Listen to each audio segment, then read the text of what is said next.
હર હર મહાદેવ ને જય શ્રી રામ બધાને.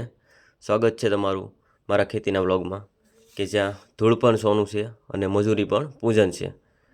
તો અમારા ખેતરની શુભ સવાર કંઈક આવી હોય છે, અને આ છે આપણો નવો પાક. કહેવાય ને કે દિલથી કરેલી મહેનતનું મીઠું ફળ, કે આ જોતાં અમને ખૂબ જ આનંદ થાય છે. અને આપણે આજે ફ્લાવરમાં પાણી વાળી લીધું છે અને પડી ગઈ છે સાંજ. તો સાંજે પણ આપણે મરચીનો રોપ સોંપવાનો હતો, કે જે ટાર્ગેટ પૂરો કરવાનો હતો, બાકી હતો તે એ આજે આપણે કમ્પ્લીટ કરવાનો હતો, અને થઈ ગયો છે આપણો ટાર્ગેટ કમ્પ્લીટ. જો મરચી આપણા મલ્ચિંગ ફાર્મમાં તમામ જગ્યાએ સોંપાઈ ગઈ છે, અને આપણું મલ્ચિંગ ફાર્મ કમ્પ્લીટ થઈ ગયું છે મરચીથી ભરપૂર.